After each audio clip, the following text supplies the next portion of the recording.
what's happening nowadays in developing countries. Most of us read in the news what's happening in the US, in the UK, with the chaos with immunization in Europe. But I know, Abhijit, you have been working in India, Esther, you have been working in many settings. What's happening nowadays, health-wise and economic-wise, in frontier and low-income countries? In terms of COVID, interestingly, I think as of now, the death rates are very, very significantly lower in low-income countries than in the West, and that's almost unique in terms of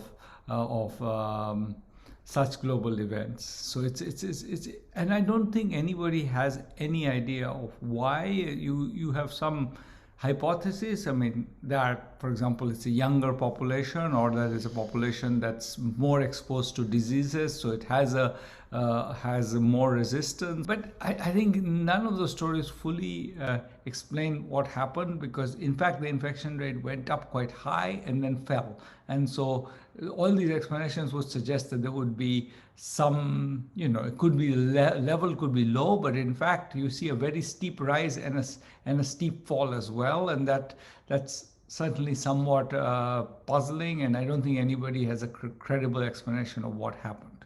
So that's all.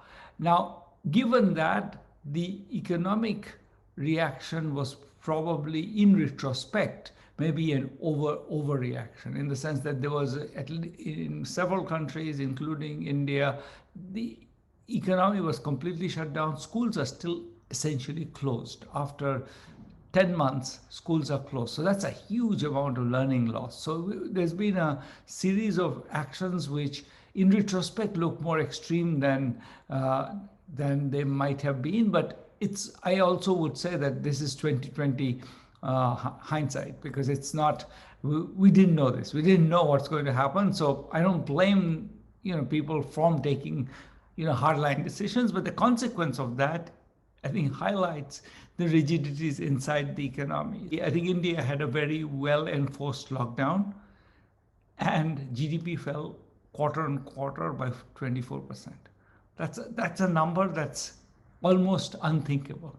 It suggests an economy where there is just very few margins of adjustment. When you stop certain activities, things just freeze and nothing comes in its place. And then the question is, could the government have done more to anticipate that and support that? And one thing we know is, and this is a number from the IMF, which is that the amount of support that the governments plowed into the Western economies is massively higher. So if you look at the number, it's 20% of GDP in the rich countries, 6% in the kind of the middle income countries, and 2% in the poor countries. And that just means that you don't have much of a macroeconomic pushback against what the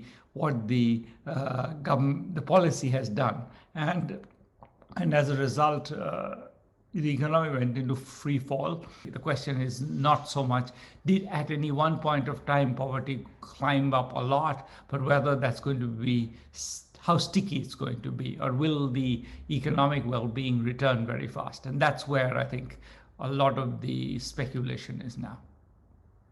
I like this optimism that although poverty has been going up, it can quickly go down. So Esther, do you share this optimism?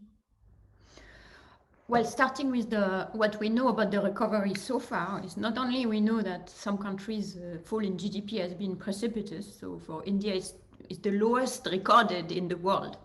It probably was also, so this 24% decline in GDP, it's always like the worst we've seen. That said, perhaps GDP is not very well measured in other African countries where it might just have been just as high. On average, according to what the IMF calculated, the fall in GDP was actually similar, around 6% for the beginning of 2020. But what is striking is that the recovery was not similar. And the richer China, if you remove China, the emerging and poor economies, except for China, have recovered much less than the richer countries. So if that continues in the same way, the fear is that they will recover less than the richer country. And that's related to this point about them not having simply the ability to borrow enough to do, the whatever it takes that European likes to do and have been able to do in this case. And I honestly think that whatever it takes was the right approach. In both when Mario Draghi first said it and more relevant in the current context, not only to make the pain less acute during the crisis, but also to lay out the foundation for a recovery. So for example, in Europe, people were able to keep their employees. So the moment that the economy reopened, even temporarily, it turns out in the summer, people were able to go back and start working and consuming. In a country like India, for example, even when the number of cases went down, when the lockdown were lifted, people feel and are very poor. So it is not that I can immediately rush and start spending again and in this way restarted the economy. So I think that it is completely possible to get a restart in those poor economies, but it will require action to help them manage this transition. So I think there is a lot that can be done and should be done now. So in normal times, actually, we vastly overestimate how much poor countries rely on the generosity of rich countries.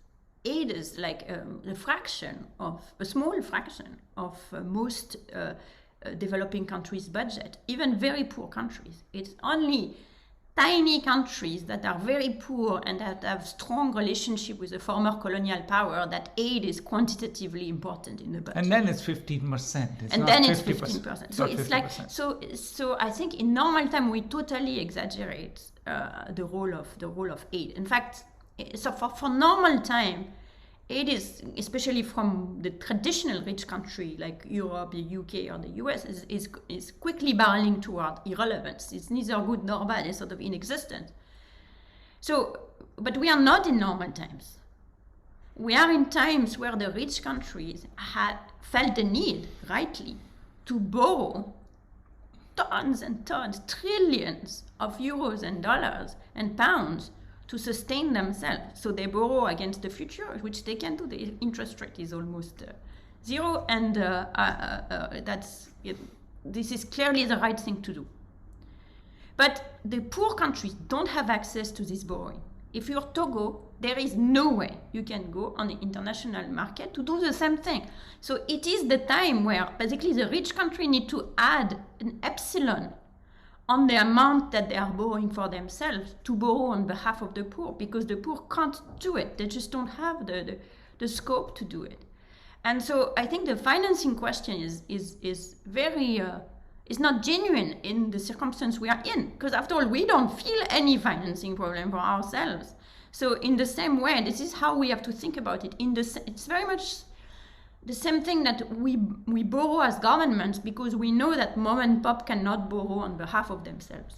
In the same way, we should borrow as the EU or as the UK, because the government of Togo, who is perfectly capable of spending money on its citizens and has proven it through establishing within weeks a beautiful cash transfer through the telephones, isn't able to borrow to fund it. So this is how we have to think about the financing, knowing that in the same way that we are not going to support restaurants forever in Paris, because at some point they're going to reopen.